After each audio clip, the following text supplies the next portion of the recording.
Welcome everybody to another episode of Dave's Corner, coming live to you from my room.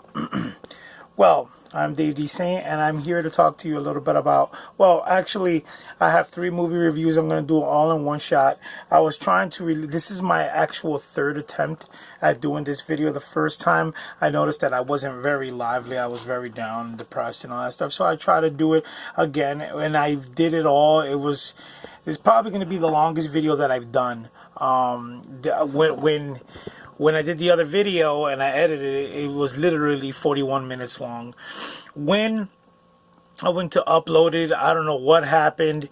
For some odd reason, it just erased the whole video. So I was mad. I spent literally almost like 3 to 4 hours trying to edit it and get it up. Unfortunately, it didn't go through. So I decided, as soon as I got out of work, to redo this video because I want to post this up as soon as possible. I will be doing 3 movie reviews in one shot. I'm not gonna cut it in between because it's just too much time, and it's too, I want to make all this together. And I'm gonna be talking to you about some of the news that I've listened to about this week, as well as the Emmy wins. You know, the Emmy Award winners. So let's get started. All right.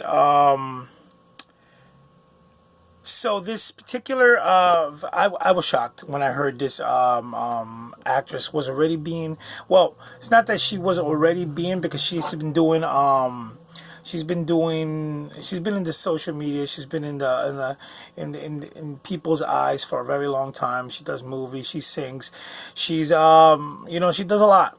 But she's done a lot of movies that, okay, I'm not really a big fan of hers, per se. I mean, I'm a fan, but like her movies they're all like romantic love story type things.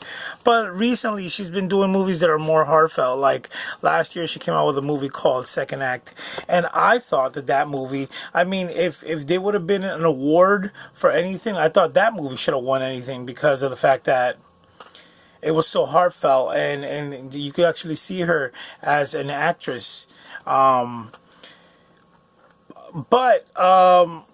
I mean, last video I spoke about this particular movie. I wasn't a fan. This movie called Hustlers, where she played a stripper. She wasn't even the main actress in the movie. She was a supporting character. And I was shocked when I heard that supposedly she's in talks of winning an Oscar, an Academy Award. Believe me, I mean, I'm happy for her that she's being noticed for stuff like that, for this particular film, or for anything.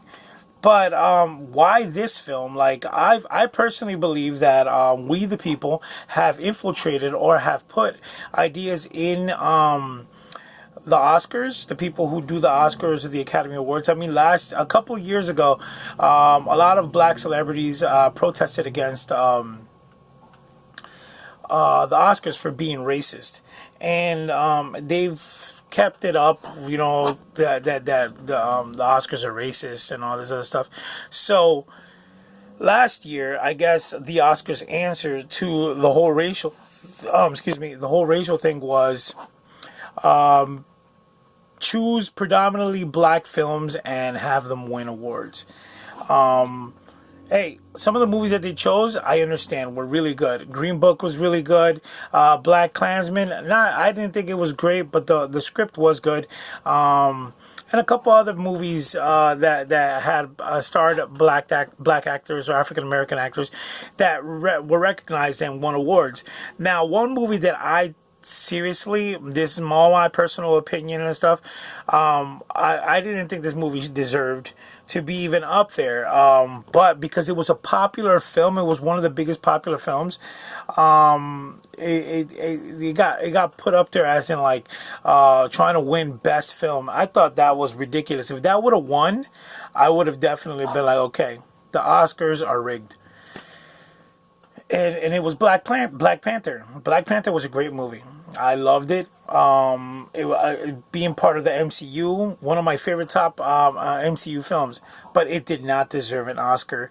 And I mean, it did deserve an Oscar for what it won, which was for music and editing and all that other stuff. But for best film, I honestly thought that that was just the Oscars trying to like win points with the black community. And now I feel like now it's the Spanish people's turn. I mean, now it's Jennifer Lopez who's getting recognized for something. Why is it that it has to be for a stripper? She did not do anything that was special. Although you do see her, I mean, I've never really seen her like this in ever, and I was just I'm a man, that's what the movie was about. I mean, it wasn't that great of a film, but okay, whatever. I mean, I'm happy that she is being recognized for something. I wish it would have been for something else, but I mean, I guess that's cool. Jennifer Lopez is in talks of winning an award for the movie Hustlers. All right, well, I mean, to each his own. Next bit of information or next bit of news that I found out that's coming out. I mean, back in the 90s, we had a set of films that came out. It was like 90s, early 2000s, and it was the teen slasher horror genre, which part of that whole category was Scream, Scream 2, Scream 3, I Know What You Did Last Summer, I Still Know What You Did Last Summer, Urban Legend 2, and Faculty, Disturbing Behavior. It was a lot of films, and within this whole genre came out another film that was like, the teen genre.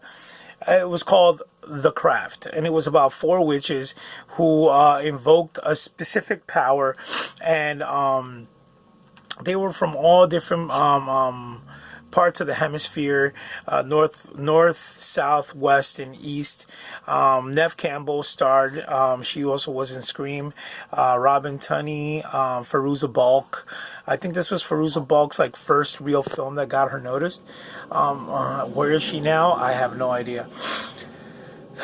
But it was about these four witches. They have a coven, and one of them betrays them, and they all go back and forth with each other, and they get into this big old fight. So that was a cult classic.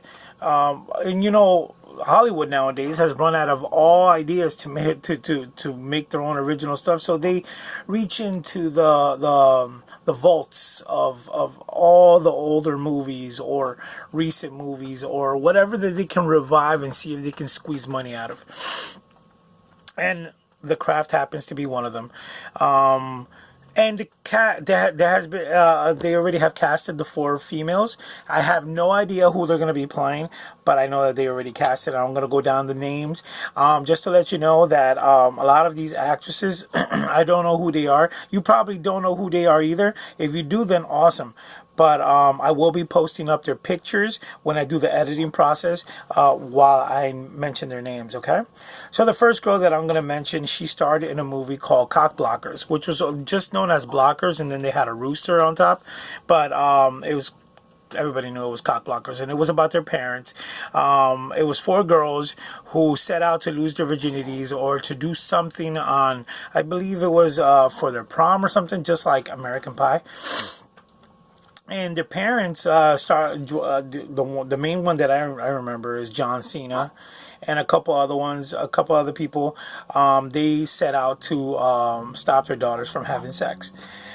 So Gideon Adlon was one of the girls in it, and yeah, the movie was really hilarious. Okay. Second girl that is gonna be starring, she I guess she's in a show or a movie called Greenleaf, and her name is Lovey Simone. Okay, Lovey Simone. I can't tell you much about her. I don't know who that is. Then the fourth girl that's going to be starring in the film, she is actually a transgender female from the show Pose. Her name is Zoe Luna. She's going to be starring in the film. And we have to round up the cast, or round up all four girls. Kaylee Spaney, who starred in a movie called Bad Times at El Royale, which was a great movie. If you haven't seen it, check it out. Chris Hemsworth is in it. It's an amazing film. and she also starred in Pacific Rim Uprising. So these are going to be the 4 girls that are going to be starring in this film. Honestly, I'm not too excited to see it because I know that everything that has been remade or tried to revamped or whatever has always flopped. But who knows? This might be. The era of the witch is already done, kind of like the era of the werewolf and the era of the vampire. I remember when Twilight was out and all that stuff. That was like when the whole vampire werewolf thing was going on.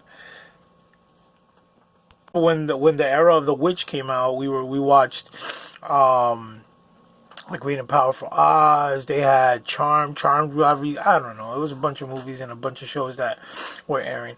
Let's see if it restarts something. I mean, I have no hope for it. I'm partial to the original stuff, but who knows? We might get a surprise hit here. I don't know. All right, let's talk a little bit about the Emmys.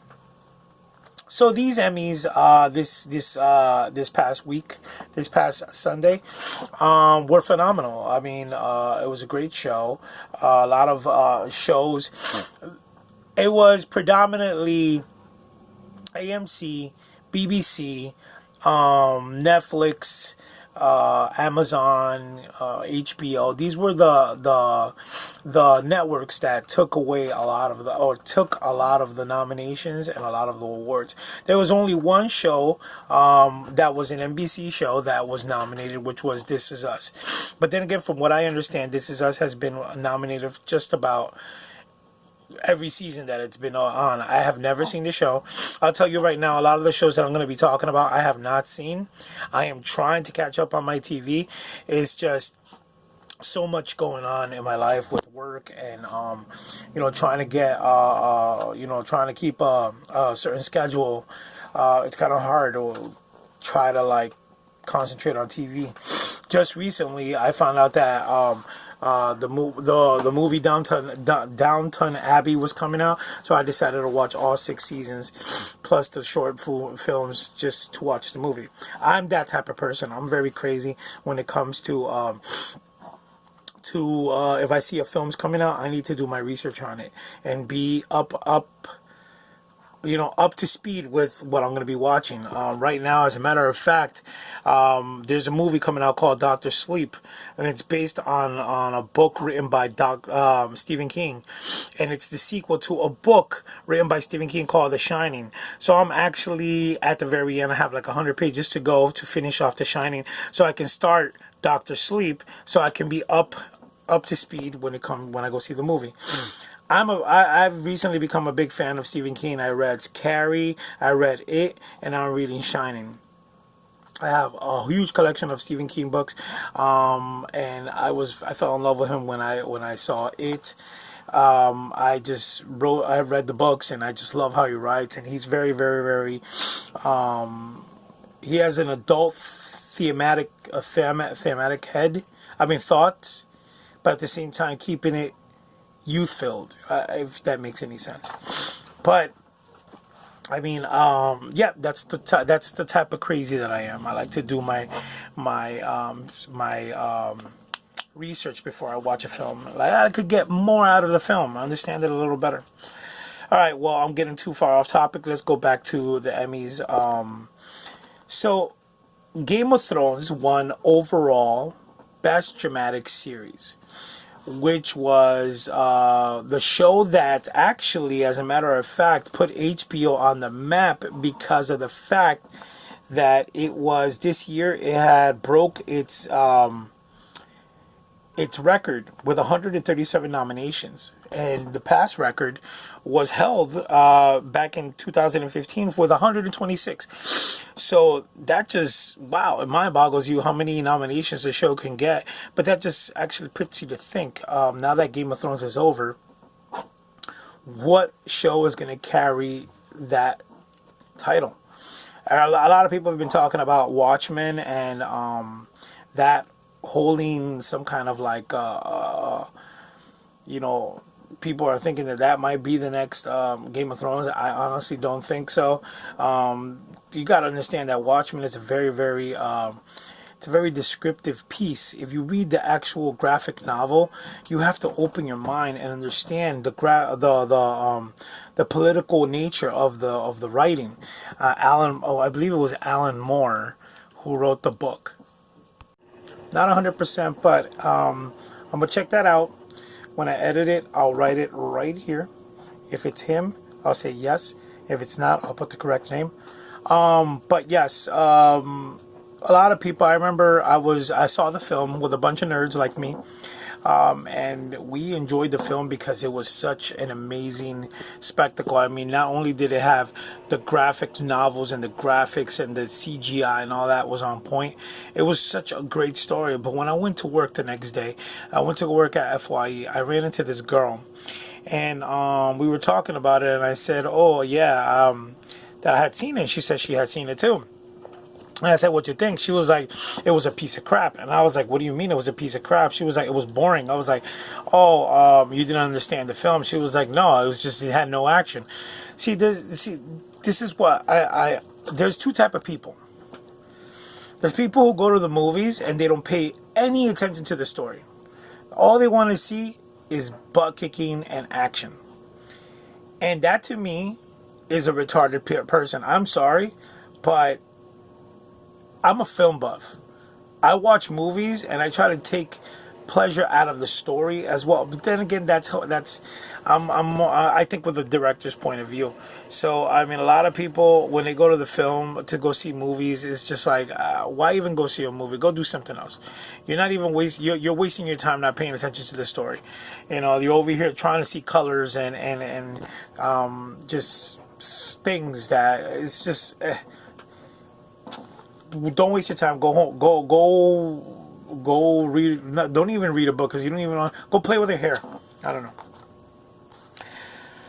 But yeah, Game of Thrones took. Another person who won for Game of Thrones is Peter Dinklage. Peter Dinklage, one of my favorite characters of the show. He gave an awesome speech about diversity and all this. I thought he's such an awesome actor. It's crazy how growing up I used to think that the guy who played Leprechaun, I can't remember his name right now, but I'm gonna put it right here since I can't remember his name. I used to think that he was the epitome of great short people actors, but no, Peter Dinklage has so surpassed him. He surpassed any other little person in film today.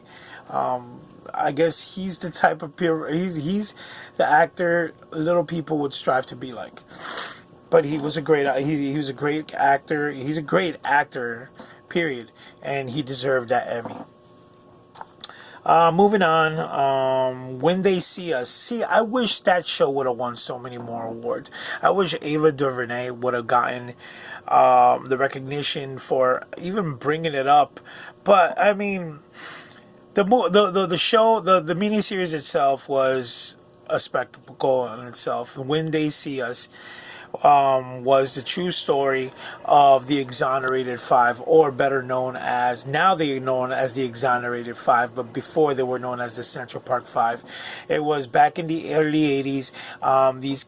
There was riots going on in New York. A girl got raped and beaten and left for dead, and the police talked these kids, 16-year-old, 15-year-olds, into admitting something they didn't do, and they served time in jail. Especially Corey Wise, who was the oldest one. He served time in prison, while the other one served time in juvenile halls. It was very heartfelt. It's four episode series. I think people should watch this. I think it's just as important as watching a Martin Luther King documentary or Martin Luther King film. It's very touching, and to think that years later now they're it's not that they're reaping the benefits, because honestly, yeah, they got money, but they have to pay all these different like they said in the Oprah Winfrey Show, we had to pay all these lawyers and all these things, but you cannot take the mental disturbance from all the stuff that they went through. I mean, especially Corey Wise, even though he lives, if you hear Corey Wise speak, he's always happy. It sounds like none of that hurt him, but It's just I mean he also looks like he might have had problems. I don't know, maybe Down syndrome ish. I don't want to quote that.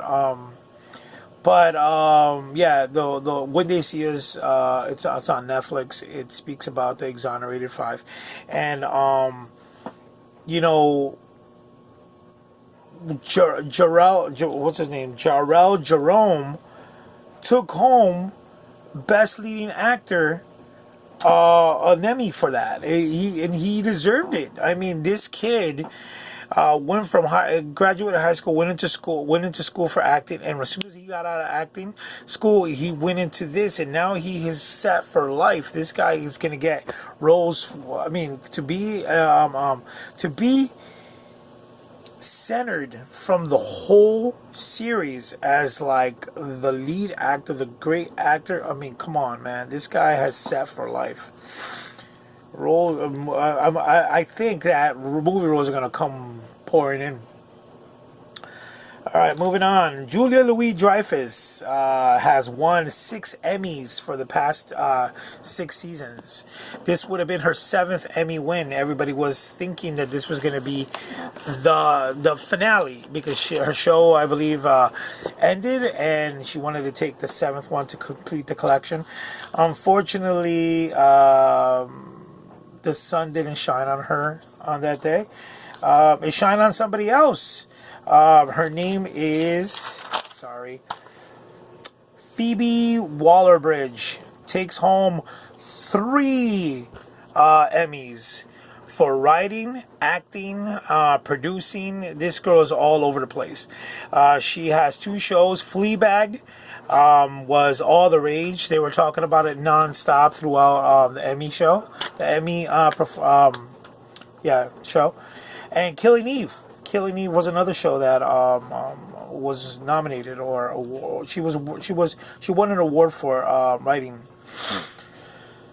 Moving on, these are a lot of like I said, HBO took a lot of the recognition, but also Amazon was up there. Marvelous Mrs. Maisel, Alex Borstein, she won for best supporting female lead, I believe. Yeah, I mean, she had a pretty funny speech. If you haven't seen it, look it up on YouTube. I'm pretty sure it's there. Billy Porter wins for Pose, and he went up there looking fabulous. First gay man to win in his category. He was very, he went up there very grateful, very inspirational speech. It looks like there was a lot of diversity in the Emmys this year, and everybody was, all the rage. They were just giving inspirational speeches and just all over the place, man. It was an awesome show. Alrighty, moving on. This Is Us. This Is Us was nominated. A couple of the actors in there were nominated. Unfortunately, they did not win. But This Is Us being the only broadcasting network, NBC show, to go up against all these cable shows, that just goes to show that the writers on that show are keeping their audience happy. I mean, from what I've never seen it, I keep hearing that it's a real tearjerker show. I guess every episode gets you crying. I don't know. A lot of people keep saying that it's a tearjerker show, and they were poking a lot of fun on the show about it, at the Emmys about it, saying that are you gonna cry at this point? Are you gonna cry there? I have never seen it, so I guess I'm gonna get my tissues ready when I actually start viewing the show. What else can I talk to you about? Let me just talk about some of the people who won awards. Bill Hader, my boy Bill Hader. I saw him on Saturday Night Live. I thought he was pretty funny on Saturday Night Live. It wasn't until I saw him in It that I freaking love the guy. I mean, I'm gonna be watching Barry now because he took an Emmy for it, and he just looks like an awesome dude. He directs, writes, and acts in it as well. Michelle Williams took an Emmy for her show, which is her very first show. I mean, for her very first Emmy. Who else? I said Billy Porter. I think that's pretty much it. I don't know who else I can talk about that took anything. Well, I guess that'll be it. Let me move on to some. Oh no, let me move on to some sad news. This past weekend, I believe it was on Monday, I got word that Rob Zombie's very own Sid Haig. Rob Zombie uses him in a lot of like horror movies. Sid Haig has played this like weird demonic clown. He was in House of a Thousand Corpse. He was in Devil's Rejects, and he's going to be in the new movie coming out, 3 from Hell. He was also in Halloween 2. Rob Zombie used him in a lot of things. Sid Haig has passed away at the age of 80. It'll be sad. I mean, it's always sad when anybody passes away that has been a mark on cinema and anybody who's living. I mean, I wouldn't mind living up to 100 or just keep living at all. I don't want to die, but I mean, his body of work speaks for itself. I'm only familiar with his horror films. So I would have to look up all the other stuff, but I mean, it's sad that he passed away, and I wonder what they're gonna. I mean, I wonder what 3 from Hell is gonna be like. Well, every time an artist passes away and their last movie comes out, a lot of people show up, like Heath Ledger in The Dark Knight. You had fans of Heath Ledger, fans of Batman, fans of the Joker, fans who didn't believe, and then they see it and they were blown away. So that movie turned out to be something spectacular. Alrighty, let's talk a little bit about the 3 films that I saw this past weekend. As a matter of fact, wait, halt. Let me not go in there yet. A little more news that I found out just recently. Jonah Hill is in talks to play the villain for the new Batman movie. Jonah Hill. A lot of people are suspecting that he might be the new Penguin, which would be interesting. Jonah Hill. We know him Superbad. A lot of movies that he did when he was big. He did 21 Jump Street, 22 Jump Street. He started losing a lot of weight. He's won awards.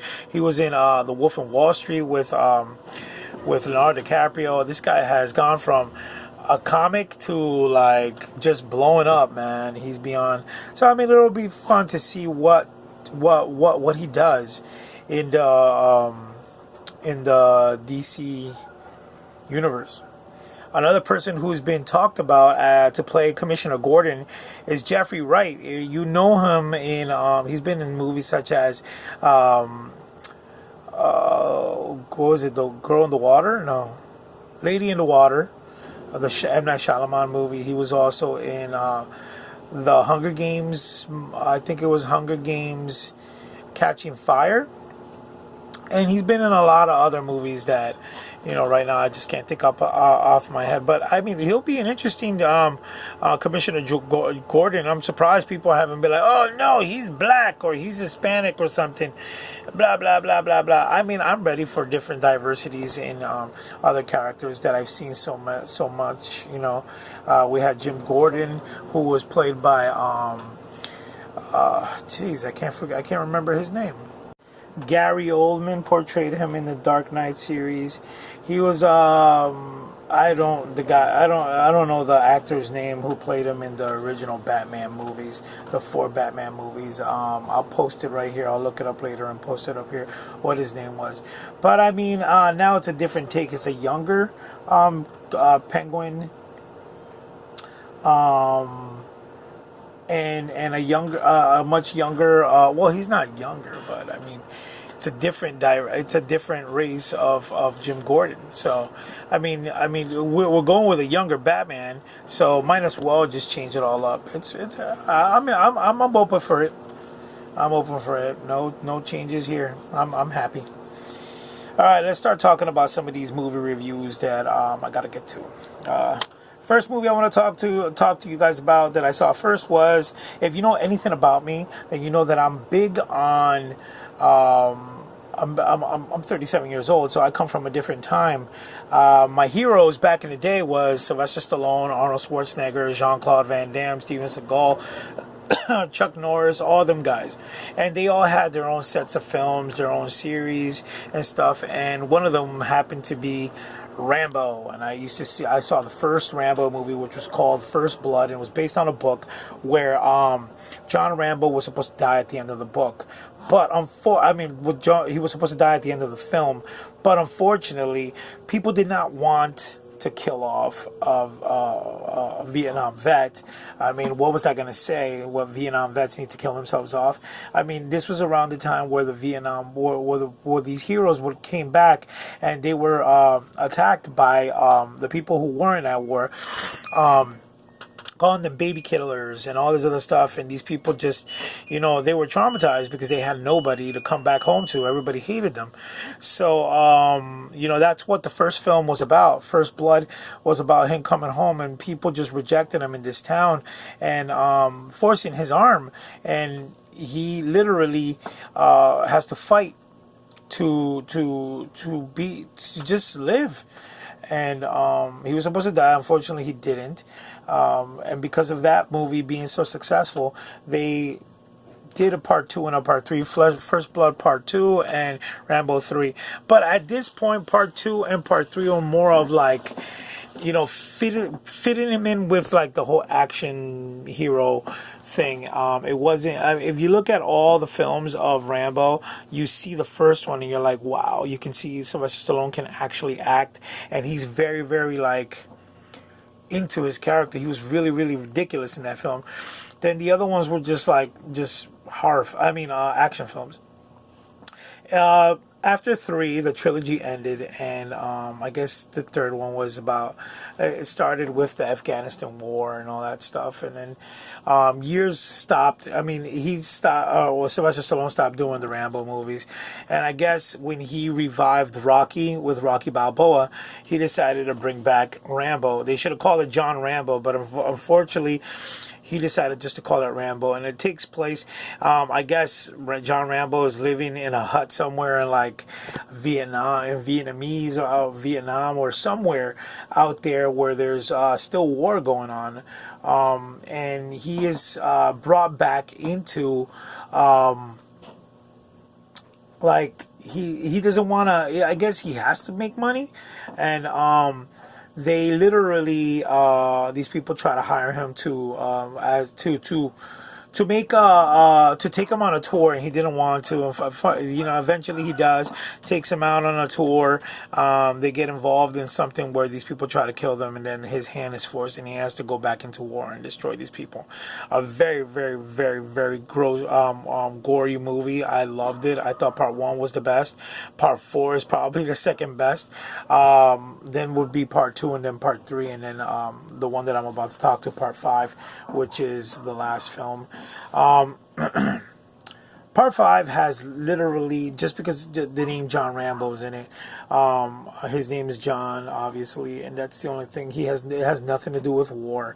It has him. At the end of part 4, you actually see him going. All the movies were about him trying to get home. Part 1 was him walking home. Part 4, you actually see him arriving at this farm. So the whole movie takes place years after he arrives. He's living on this farm. He's kind of like what's it called?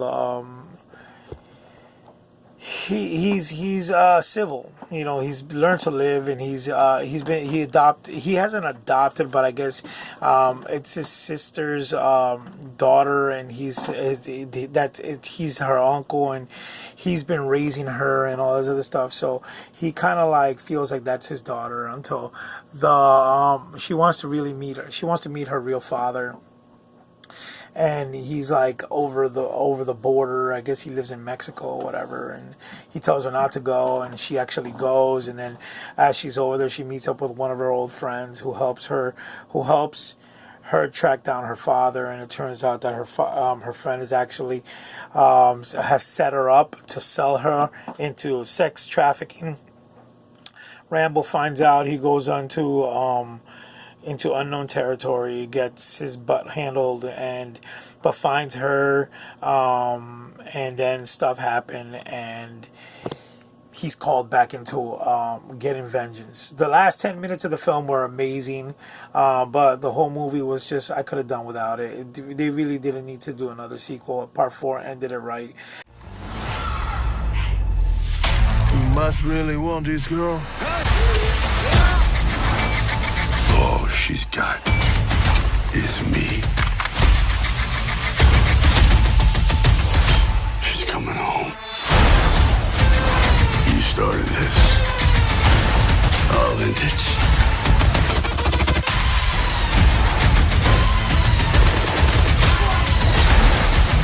I'm gonna tear you apart. This is what it feels like. The whole movie was just, I could have done without it. They really didn't need to do another sequel. Part 4 ended it right. As a matter of fact, I thought that after Part 4 they weren't going to do any more movies because Part 4 didn't bring in the money. But just like Sylvester Stallone did Rocky Balboa, then he jumped into Creed and Creed 2. Why not bring the last Rambo, the last blood? Let's see if the movie makes any money. I mean, I honestly don't know if it will. But my personal opinion, I didn't like the movie. It was just nice to see the character of Rambo come back. They should have called it Old Man Rambo. He was so old. All right, continuing on, my second film that I saw of this past week was called Ad Astra with Brad Pitt. He's in space and he goes through all this craziness. It's a crazy film. But it was not good. I honestly felt like I wasted 2 hours of my life just sitting there falling asleep. Your first time in the war zone? 3 years over the Arctic Circle.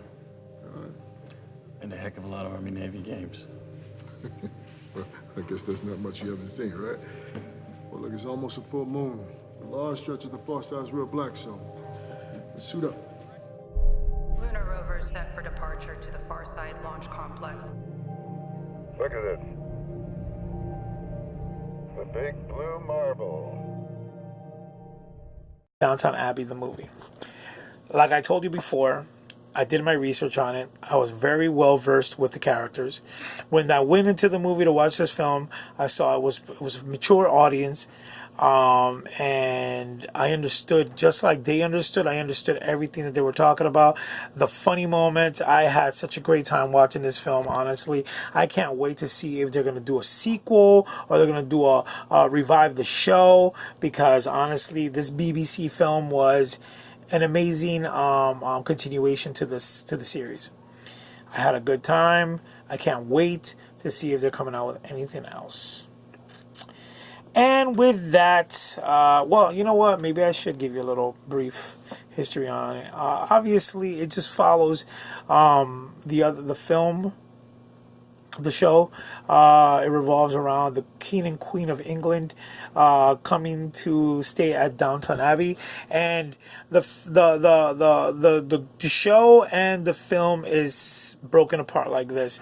You have the Crawley and Granham family, which is one cast, and then you got their butlers and maids and all the people that work for them. They have two casts, and they combine with each other ever so often and all that stuff. It's kind of like a one giant family. They live in this huge mansion called Downton Abbey. The nation with stateliness and glamour. To quote Tennyson, kind hearts are more than coronets, and simple faith than Norman blood. Will you have enough cliches to get you through the visit? If not, I'll come to you. Downton Abbey, and the show and the film is broken apart like this. You have the Crawley and Granham family, which is one cast, and then you got their butlers and maids and all the people that work for them. They have two casts, and they combine with each other ever so often and all that stuff. It's kind of like a one giant family. They live in this huge mansion called Downton Abbey. It's not downtown, it's Downton Abbey. Just letting you guys know. A lot of people say Downtown Abbey. No, that's the name of the of their mansion.